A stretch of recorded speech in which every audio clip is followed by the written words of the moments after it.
Bonjour everyone, Pantoufleee here today for a new video in which we are going to talk about the future of World of Penguins. As you already know, for the 8.7 update, Wargaming is releasing the T100 Lite.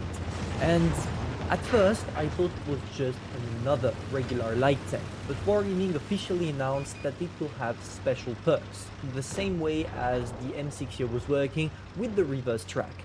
And this special perk is probably 100% sure linked to its ability, which is a light tank. Light tanks are supposed to spot, and when you shoot at someone with the T100 light and you penetrate, well, you will keep him spotted for at least 20 seconds, which is double the regular time for every single other tanks. And it made me think, okay, if Wargaming starts to implement different perks on tanks directly in regular game modes, because here we're not talking about the pricing, mad games or anything like that. We are talking about the essentials of the game itself, the regular game mode, what made Blitz what it is today. And if Wargaming thinks it's a good idea to implement perks on some tanks, on the long term, what will it give us? I think that on the long term, every single tank will have a special perk. Because for the moment, the big problem with Yo and tanks like that is that yes, they're implementing new mechanisms, which is a really cool thing, but what about the other tanks? A lot of tanks are disappointed and deceived because they're left behind. And the thing is, on the long run, if Wargaming really tends to add a lot of tanks like that, they will have to give every single tank a perk. For example, on the Sheridan, due to its big gun, I think something interesting would be, let's say, a passive skill, or no, not a passive, but an active skill that once you click on it, or once you activate it, you would be able to destroy a module, not destroy, but damage, for sure, a module of a tank. I feel like it wouldn't be too much, it wouldn't change that much the game, but it would make the tank a little bit more interesting, even if it's already a really fun tank to play with.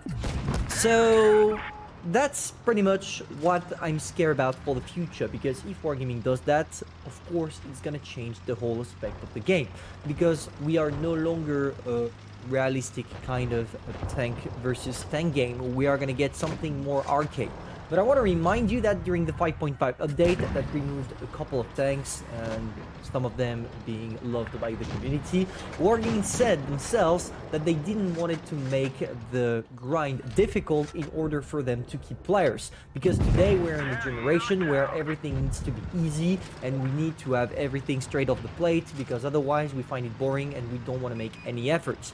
And even if in one way I agree with Wargaming on that, because it's similar with YouTube, when it comes to the game itself and changing the whole mechanism, I'm just curious to see what will happen, because I'm pretty sure Wargaming already has plans, but they did not reveal them yet. So, well, we'll have to wait for us to see what will happen during the future of the game. But I truly don't have a clue how it will turn out. Now, of course, you gotta keep in mind one thing. Wargaming will add those perks on some tanks in the future, probably one by one. They will not do a big update where every single tank will receive a perk. But if they do that, it's a huge challenge, because you will split the players in half. You have half of the community that will probably be interested into seeing those perks and see how it will affect the playstyle. And to be fair, I'm kind of one of those, because after playing the game for a very, very long time, you think that it's time for some changes. But on the other side, for new players that are just starting with the game and that are looking for something that looks like a tank versus tank battle and not something completely arcade, well, this is probably not going to be a good move from Wargaming. But I'm pretty sure they already scan people, they're trying something. They don't just give perks out of nowhere for no reason. Just keep in mind what happened with the Sheridan, for example. The first time it was introduced, it had missiles, and the community really disliked it based on the fact that it was a little bit overpowered. Even if it didn't change the statistics, Wargaming decided to come back on their decision, and they removed the tank from the game, which was a really good thing to do, in my opinion. And obviously, if as a community we put a barrage to whatever Wargaming wants to implement, they will just put it aside and not release anything.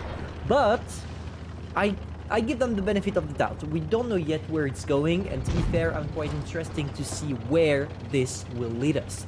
Now, of course, if you take a look at pricing and stuff like that, you see that perks mod are the most interesting, at least for the community, because when we have access to a pricing, people are playing it over and over. I remember before Christmas event, Wargaming did a poll on their official channel asking people what they wanted to have as a special game mode for Christmas. You had the choice between every single one of them: Mad Games, Uprising, and Gravity, and then another one. And nearly, if I'm not mistaken, there was 80% of the answers that were directly aimed at Uprising. People love Uprising for two reasons. It's extremely fun to have overpowered tanks, but also having the choice of perks. Being able to pick your perks is just awesome.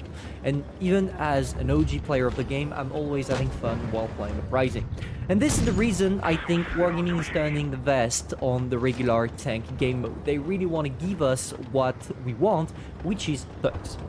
Now, how would this be implemented? In my opinion, beside the fact that we could do like they did with the Yo, a special icon on top of the icon of the modules in order to show you what it does, we could also have a little description directly in the game about the tank, or at least when you first get the tank, having a pop-up on screen as soon as you click on the tank that tells you, hey, you have that perk. Keep in mind that you have that perk, because for example with the T100 Lite, when it will be implemented, we do not have a clue how it will work for most players. If you didn't see the 8.7 review or preview that Wargaming will upload on their channel, you will not be aware of it, because there is literally nothing in the garage that tells you that you can get it. And for that, I'm gonna give you the perfect example. When you take a look at the Yo, where is it? It's here. You see that there is a little icon on the tracks and you're thinking to yourself, okay, might be interesting, might be something that I will check out. But when it comes to the T100 Lite, you literally have nothing. Let me show you. Here it is. You have, oh no, wait, I went a little bit too far. You have nothing, not a single icon, which is, in my opinion, a shame. But of course, we'll have to wait for Wargaming to actually implement completely the tank to see if yes or no it will have special icon. But you gotta keep your player base aware of that. Now, finally, for the last point I want to talk about in this video, if they do that, I feel like we're gonna get something that really puts aside World of Tanks PC. Because if you really want realisms and stuff, you're gonna go on War Thunder. But if you still want to have some arcade games while looking similar to a regular historical game, you can go on World of Tanks PC. And I don't feel like World of Tanks Blitz has the exact same purpose. As Wargaming devs already mentioned, they are here to make a fun mobile game. And in order to make a fun mobile game, you need to put aside everything that is boring for players, everything that forces them to learn. And those things, well, they will disappear. And we are currently, even in today's society, in a big evolution, bad or good, I will let you decide, but an evolution that will probably cause our ends, but that's only me, I'm pessimistic. What I mean by that is that we are in a society that doesn't want you to think. You're not thinking. You need fast food production, fast food news, fast food YouTube videos, a fast food game. And what I mean by fast food game is that you don't want to struggle learning about the basics of the game, because if you do struggle when you just want to have a good time, you're just gonna quit. And this is why, in my opinion, Wargaming is trying to make the game shine again by giving us those special perks. So it's only my hypothesis, sorry. Maybe I'm totally wrong, and to be fair, regardless of the outcome of the game, we will see how it turns out and discuss at that moment. But this is how I see it. This is how I think Wargaming, and especially World of Tanks, will turn out in the future. Now let's focus on the game, because I decided to finish off with the concept on the game, this one, because it was a good game. If I'm not mistaken, that's my best game with the tank, because I kind of struggle with it, to be fair. I don't think it's broken. At first, I thought that maybe having the hold down ability would make you extremely powerful. And yes, as long as you're in hold down, you are nearly indestructible. But as soon as you are on flat ground and you don't have the choice, you don't have the possibility, not choice, the possibility to hide the lower part of your hull, well, you're just a regular weak tank.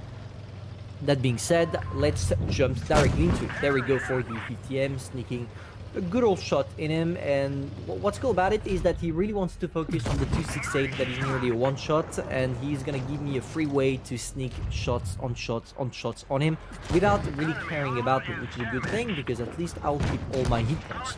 Even if at that point into the game I should take shots from my team, but in my defense I pushed forward and there were literally no one that tried to shoot me. They are all focused on the low life target, which is a good thing because that's what you're supposed to do. But I was quite surprised at first because usually people tend not to give a damn about that and they just want to get their damage because at that point they probably think that they already lost. But here it was not the case, and well, everyone decided to avoid me, which is a good thing because in the end I'm gonna finish off the game by circling the AV-183 and I didn't take any single damage, which is a good thing because at least I'm gonna do a lot of credits. So there we go for the AV. We have a great gun reload time, and you're gonna see the AV haha, bouncing on the 268. Poor fella. If he didn't, I would have been able to get more damage, and to be fair, I wished he didn't bounce because obviously even if he sneaked a head shell on me, I wouldn't have died, but at least, hey, I did nearly 6k damage, 4 kills. I'm not gonna complain. Victory, all enemy tanks are destroyed, and we did quite a lot of credits. I was quite surprised because I thought that the Concept 1B wouldn't do that much credits. But at least props for Wargaming to give us something that is still cool, but not as broken as the regular tanks we had in the previous Christmas events.